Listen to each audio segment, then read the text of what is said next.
Bay. Thank you, Mr. Speaker. I'm very proud to be able to participate in this debate as the critic and the member for Timmins James Bay. This debate concerns an improvement to the CPP, and it's a very important issue for our country. Income insecurity at the time of retirement is a real crisis in Canada because many Canadians do not have enough savings to maintain the same level of the same standard of living when they retire. We at the NDP are prepared to work together with the government to improve the plan, but I'm troubled by this government's decision to limit our debate time. There are many problems with this bill. I am particularly concerned about some of the exclusions in this bill that will affect young women and people with disabilities. These effects could be considerable, particularly for women who need an exclusion for child rearing and who currently receive much lower CPP benefits than others. I remember when the previous Prime Minister Trudeau said in 1977 that we should include young women in the CPP review. That was what they did at the time. But the new Prime Minister forgot about that promise. These are not the actions of a feminist government. We at the NDP want to work to defend the interests of young workers, particularly young women workers. I'm very proud to rise and talk about the issue of pension reform in this country and to say as New Democrats we're more than willing to work with the government on this. There is a national pension crisis in this country and we need to deal with it. You know, Mr. Speaker, my grandfather Charlie Angus never had a pension. He died on the shop floor of the Hollinger mine. He was 68 years old. In those days, you worked till you died. And I remember my grandmother, when the Canada pension finally arrived, she lived upstairs in our little house, 3 generations of us, and my grandmother came down every month and got her Canada pension check and said, the NDP fought for me to get this. Now, at that time, of course, the Canada pension, it was limited. Seniors tended to live with families. But we also had a very growing robust private pension plan that was starting to really change the quality of life for Canadians. My father was 42 when he finally joined the middle class, and he saved all his money so that when he died and my mother retired, she was a secretary, she was able to live, and she is able to live a good quality because of their savings and their pensions. But I see that a younger generation doesn't have that same stability. When I talk with younger workers, they talk to me about the triumvirate of insecurity that's facing them now. The rising school debt of coming out of school with $60,000 and $70,000 in debt without the possibility of paying it off and with the interest that you're getting. The issue of housing, especially in urban areas, the incredibly high price that people are paying while they're trying to pay their student debts. And then, of course, you have the rising precarious nature of work. More and more people working on contracts.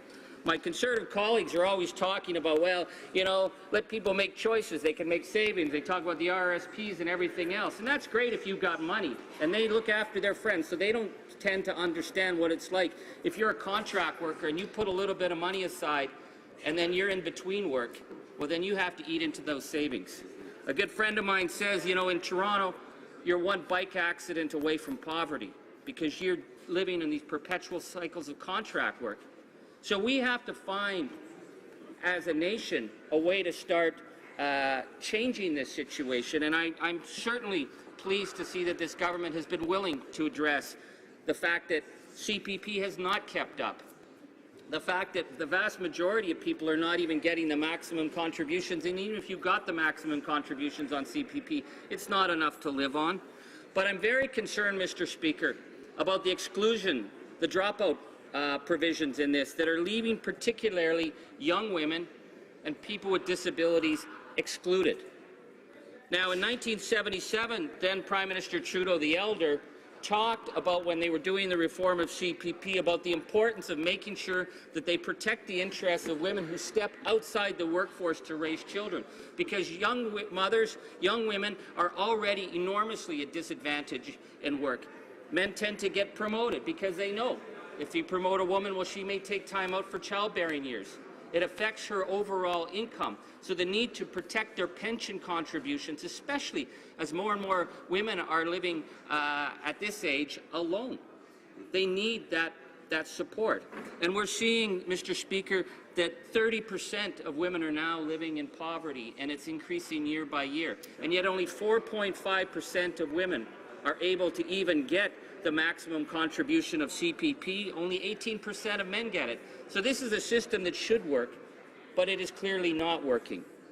And what does that mean, Mr. Speaker? Well, I see people in my riding. I recently spoke to a man 68 years old who's going back to work underground in a hard rock mine because he doesn't have enough for him and his wife to live on.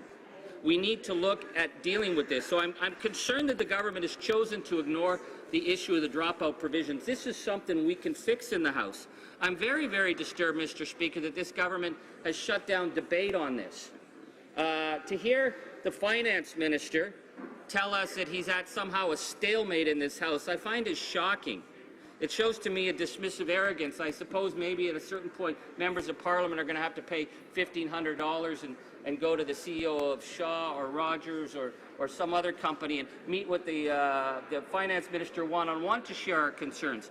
The debate in the House is where ordinary people get to talk to the finance minister, and for him to say there's stalemate on this issue I find is absurd, because New Democrats have brought forward, particularly from my wonderful colleague in Hamilton Mountain, about how we can fix this, because leaving young mothers, young women behind is not a feminist action from a Prime Minister who claims to be a feminist.